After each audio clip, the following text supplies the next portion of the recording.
My name's Jonathan Norman, and I run the Major Projects Knowledge Hub for the Major Projects Association. And today I'm delighted to be interviewing Andy Kaufman, who is PMP. Andy helps organizations around the world improve their ability to lead and deliver. He works with leaders at the United Nations and other global clients to improve their ability to deliver on their initiatives.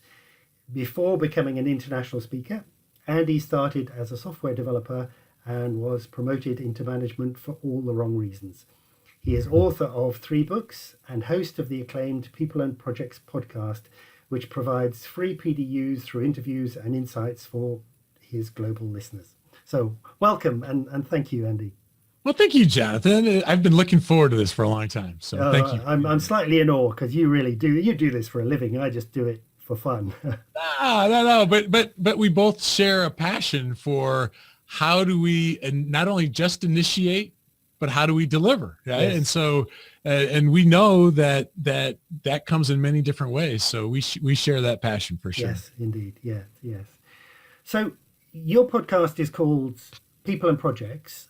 Yeah. What prompted you to start the podcast originally, and why have you got this focused on people and projects? Yeah. So this was back in 2009 when I started it. And right before then, I'd been contacted by a guy I wasn't familiar with.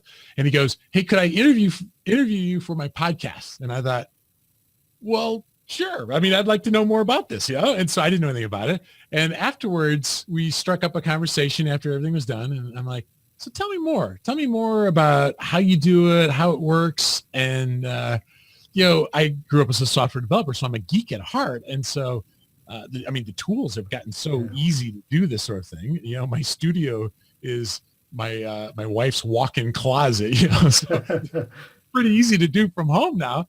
And so I thought, I'm going to try it.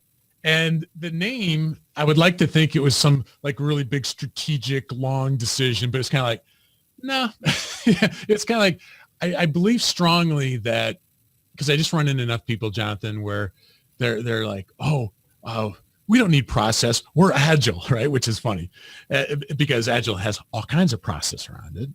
But also some people that are all about the process and they forget about the people side. And so the thought behind the name was, what if we focus on projects, but from the angle of people? And there are some that are more technical project management, but it's out of the 104 hours that we currently have, it's probably less than 10 or 20. Yes. It's really heavy on the people side, the leadership side. Yes. So that's kind of the idea behind it. And episode 1, I think maybe just my mother and father listened to. But we're just today launched episode 198, and so it's been a fun labor. Fantastic. Certainly the 4 or 5 that I looked at and I listened to were extraordinary because I wasn't quite sure what to expect. Yeah. But you really surprised me because I felt this is what I feel projects is really all about. It is about people. Yeah. And B, you had a real depth. Forgive me, I'm probably going to patronize you now in a very British way, but you had a real depth to your discussions. And as a publisher of books, I kind of bemoan the fact that we've lost a lot of the kind of long form thinking. And your podcast actually has that in buckets. I particularly loved the one you did with Celeste on conversations. I thought this is really sophisticated. I'm loving this. Well, you had the discussion on conversational leadership. Right? Indeed. Yeah. So I knew that when I heard that, I'm like that you are kind of aligned in this regard. And I guess somebody can't spend too much time in the whole project world without realizing that it all comes down to people. I mean, it's the dirty little secret of business, we can argue. It's that everything comes down to relationships. Yes. And so, that we either are taught it or we learn it the hard way. Yes. That's how it works. Yes. So if you look back across the 100 and how many episodes? 98 was released today. Okay. If you look back across all of those episodes, what are the most interesting areas that you've come across in terms of people and project management? What are the areas that really kind of got your guns firing? It's a really good question. And you're not exactly asking which are the favorite episodes, which is good because that'd be like asking which are my favorite kids because, each one brings in something unique. But I think the topics that probably just draw me in the most are the ones that are along the lines of influence. Like, how do we develop our ability to influence? Because it seems like, I don't know if you're seeing this, but it seems increasingly that people leading projects, they have positional power. And we all know that it's dangerous just to rely on that. But it seems like increasingly they don't have positional power. And they're kind of stuck between all these different areas, and they truly have to influence without authority, or at least without all the authority that would match the responsibility they've been given. So we had Dr. Robert Cialdini on, and which was just, I mean, I was like goosebumpy the whole time because this guy's like a hero to me of the research that he's done on influence. But we've had other people that are not nearly well as known, like a guy named Tim David, which in some ways, Tim's book on influence called True Influence is the name of the book, is perhaps even more practical than some of Cialdini's stuff. So it's just interesting that to me, this whole people side it's a little bit like golf or like baking. Like, we never really arrive. We just try to hit the water a little less, try to burn less dishes, but influence is one of those things where how do we develop it without being manipulative? And how, and so those sorts of episodes have just really resonated with me. And I don't tend to have, here's somebody famous and be like them. So it's not like a success podcast or be like a career podcast in that regard, but it's somebody who's got this idea and they focused on it. And you could listen to it and not be a project manager, but in particular, I try to bring it somehow to the project world as well, because any project leader, regardless of whether it's truly a large project or not, we're leaders and we have to lead. And too often we're the accidental project manager, right? Like I said in the intro, or you said it, but I gave it to you. But it's I was promoted into management for all the wrong reasons. This happens for project managers, right? They're a reasonably good engineer. Well, let's have them run the project. They're a reasonably good salesperson. Let's have them run the sales team, and we destroy the team in the process. So I think it's clear to anyone watching us that our ability to deliver is not going to come down to our ability to calculate critical path by hand. It's our ability to deal with the people side. And so the influence, the communication stuff, any episode on that, often what I find is we've heard it before, but we need to be reminded of it, about the importance of different things. So there've only been 2 episodes that I didn't publish, because when we got to the end of it, it's like, that was just bad.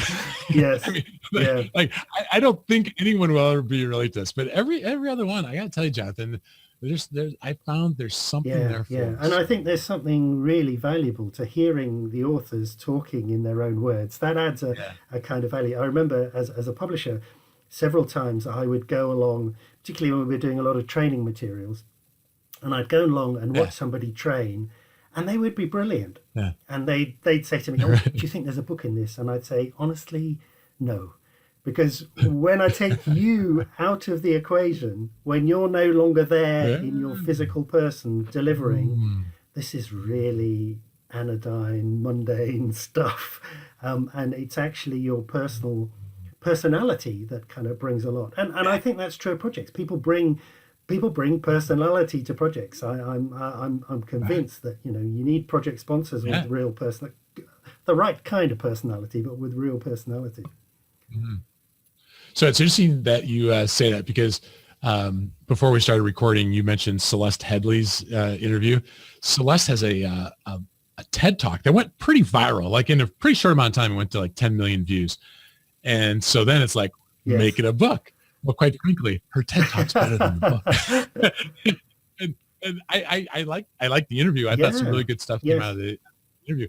But I think there are times where, so I use a little code at the end of my at the end of my episodes, I'll say, and if you, I'll say something along the lines of either I strongly recommend you get a copy of this book, or I might go, if you're interested, check out. If I say check out, it's like, okay. But if it's like strongly recommend, like this is maybe a must read, that's. Yes. Fantastic.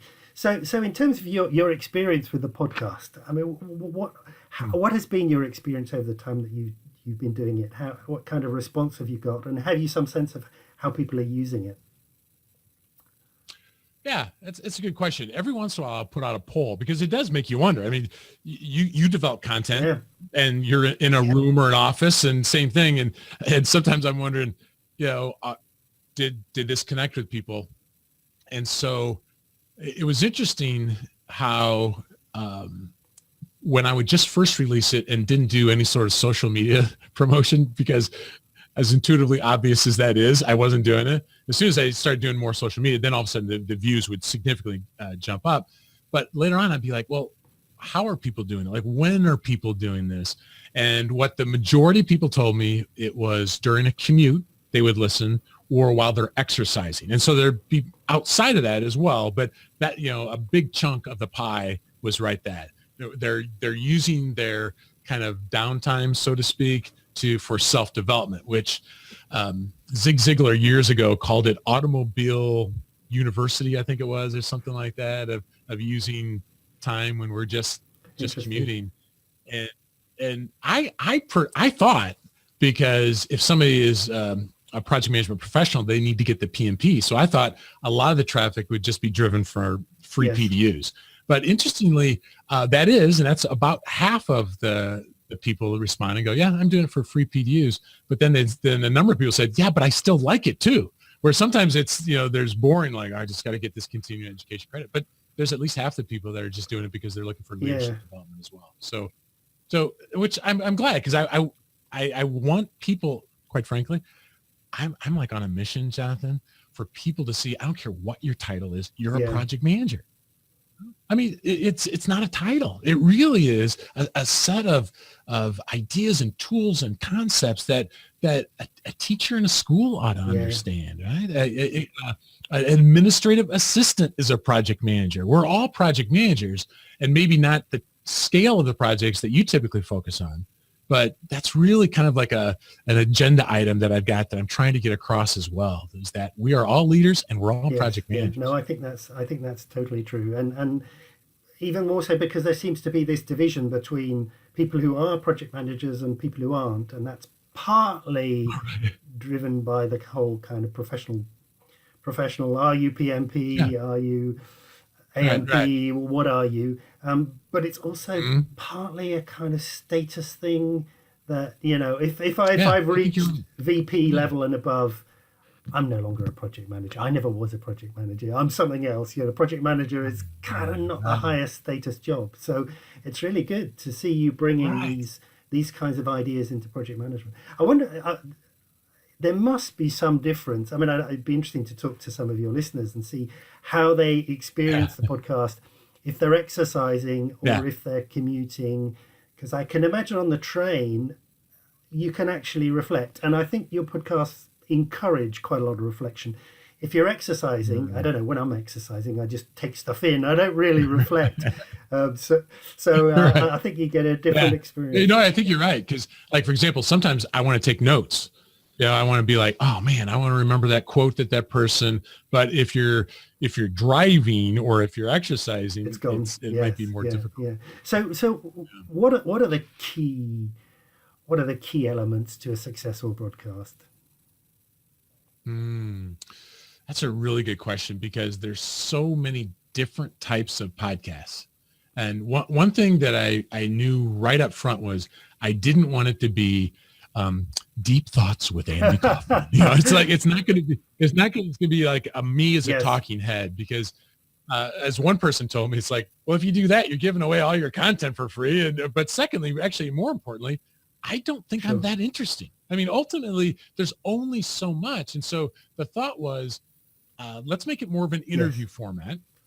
And so from the, starting with episode 2, it was that of, and so I think interesting Yeah. guests, like people that are really entertaining. And the single best way I found that to be true is to Yes. read their book. Like I don't think it's any less often than 1 out of every 3 authors goes, "Hey, thanks for really reading the book." Which to you and I seems like, well, that's a pretty obvious thing to do, but by reading the book, what would be a better compliment than to know that people actually benefited from what they did, right? And so I really, and I'm not a fast reader, and so I take the time. I'm taking notes into Evernote as I'm going through, so I've got them later on so I can remember it. And an individual episode usually takes me about 30 or so hours, including the reading and assimilating the questions, because I don't want to look like an idiot when I'm talking to them, and then the time to edit it afterwards. So I don't get them out as often. So a good podcast would probably be a great podcast would probably be, listen, once a week we're dropping content or on a predictable schedule. And I would say what matters to me when I'm listening to someone else's podcast is, does it seem like they put effort into production value? I mean, did they try to make it interesting, or was it turn on the mic, blah, and then turn off the mic? Is it something more creative than that? And so there are podcasts like Radio Lab and Planet Money and Freakonomics and HBR IdeaCast would be examples of ones that I've been heavily informed by. How do they try to make it interesting, but there's also practical knowledge across. Do you think, have you come across organizations that use podcasting internally? Because it just seems such a great medium for capturing and sharing your organizational expertise. Yeah, it's interesting. So what I see more, well, let me say 2 sides of it. Because one is, how could you use podcasting? And one is, how could you use it as a medium to create content as well? And so on the, how do people use, I've heard from some listeners that say they have their team listen to an episode and then they get together and use that as the basis for a conversation. So let's say that there's an episode of Cialdini on influence. So people would listen to it ahead of time, have an open discussion about what did they get out of it? What do they agree with? Maybe what they don't even agree with. And then what do we do about it? And what I love about that is too often people are like, oh, our human resource department doesn't, they don't give us training, or my boss doesn't give us training. And you could argue that if we're not getting training, it's only one person's fault. Yeah, we have to take responsibility for that. So it's a way on a really no budget. I mean, there's the opportunity cost of time together in that meeting for an hour or whatever. But beyond that, people can use podcasts as a platform for discussion. And that's actually a way they could use information from the Knowledge Hub that you run as well. Of like, let's watch an interview. What do we take from it? Here's a white paper. Here's something, and use that as the basis. So there's that idea. The creating is the interesting thing to me, because sometimes people will say, let's create a newsletter. Okay. And the hardest thing about a newsletter is not starting it, it's continuing it. After you get 3 or 4 of them out, oh no, now what do we do?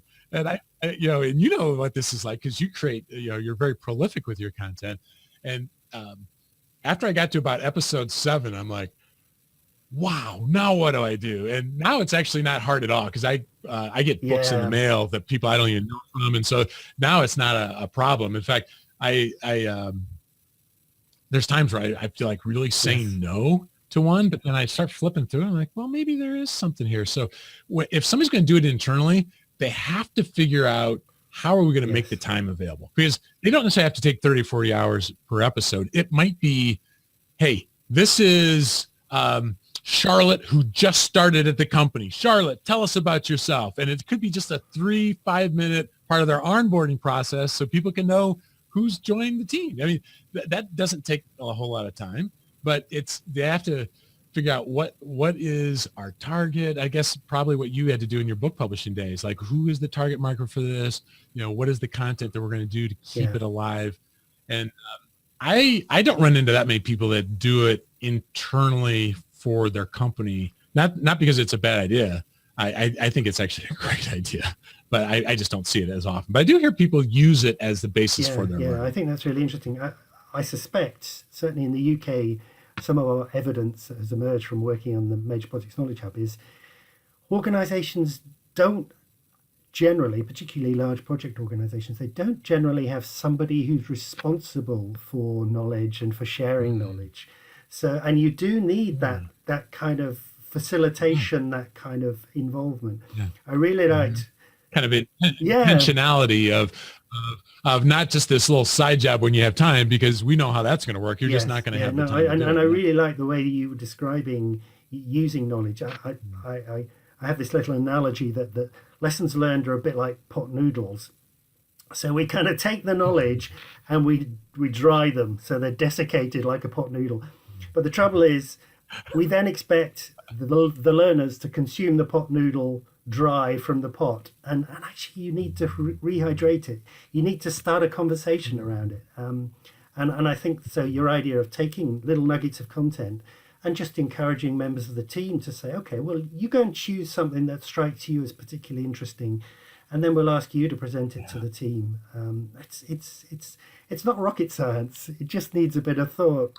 No, but I really like that, Jonathan, because it's a little bit like the difference between data and knowledge, or data and information, or data and learning, or whatever. Just because we create a repository on SharePoint or a shared drive or something like that doesn't mean that people are going to absorb it or even take it in at all, let alone understand it. And so, yeah, I like that. That's a really good metaphor. And I think not least that the minute you get any formally recorded content like learning legacy or lessons learned, it's been neatly edited to remove the painful parts. So you actually need to get the people back in the room to say, oh yeah, I just remember that. I remember going through that experience.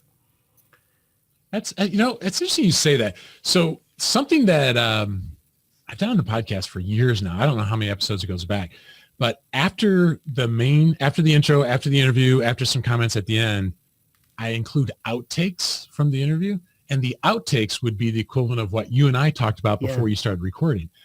It's kind of like a behind the scenes of what's going on. And it is so interesting because I honestly don't ask the guests for permission, because I feel like once we're talking, that's all part of the whole thing.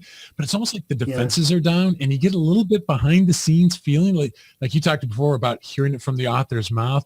But learning is messy sometimes, and kind of getting a little bit behind the scenes, I think, is kind of an interesting part of bringing the noodle back to life, of kind of hearing about the person. Because like you actually, you said it before, that the person is part of that learning. And so learning more about that author might make me want to read her book more, because of, she sounds like a really interesting person. You mentioned earlier, you talked about how we might be in 4 or 5 years' time with the technology. And perhaps I could finish on that by asking you to project yourself into the future and think, where are you going to be with people and projects? What does a podcast look like in 4 or 5 years' time? Some kind of weird 3D. So you know what the research looks like for predictions, right? So it's today and more of it, right? So that's that's maybe not even a bad prediction for 5 years from now, because I see new, even project-related podcasts pop up all the time, and so I think there's reason to think that it'll just be more. Maybe 5 years ago, every once in a while, I talk to people that would listen to podcasts. Now, when I'm teaching, I hear it all the time. So I would expect that the future of radio is not good in terms of just random what happens to be on. People seem to be increasingly intentional about during the time when I, am just driving or on a train or something like that, I'm going to strategically use that time. But I guess a trend that if I had to go out there, I would say more video instead of just the audio, that the richness of it. And so I just love to experiment. So later this year, we're going to do a virtual reality one. Now, not using avatars and stuff like that, but actually using a 360 camera. And so you can not only see, it'd be like probably a segment of a workshop or a keynote that I'm giving. So not only could you go this way and see who's presenting, but go this way and see what the crowd is thinking. And once again, not avatar based, but the actual people. And if everyone is sleeping while Andy's talking, I can't hide it. right? And if people seem to be enjoying it, they see that. But it will be short, but just trying to experiment with what is the best way for us to learn. And I think it seems like there is some movement for the really big podcasts to not only have their episodes, but also do a road show. I don't anticipate doing a road show, but the road show is all about kind of a community of people. And so maybe trying to tap into more ways to, create community around it. But all this is all I know is for whatever reasons I thought I created it. The real benefit throughout the whole thing is it's forced me to read books that I probably wouldn't have read otherwise. It's forced me to engage with ideas that maybe I would have just happened to come across. But anything that you and I and anyone listening to us can do to kind of force ourselves to stay in the forefront of learning new stuff. And because it's almost like we have this tendency towards inertia. We have this tendency towards comfort. And unless survival anxiety is higher than learning anxiety, we just kind of sit there. And so anything we can do, and this has been just an invaluable way for me personally, and hopefully it's adding value to the people. Fantastic. Thank you ever so much. That sounds like a good place to close it. Well, thank you, Jonathan. I really appreciate the opportunity to talk with you.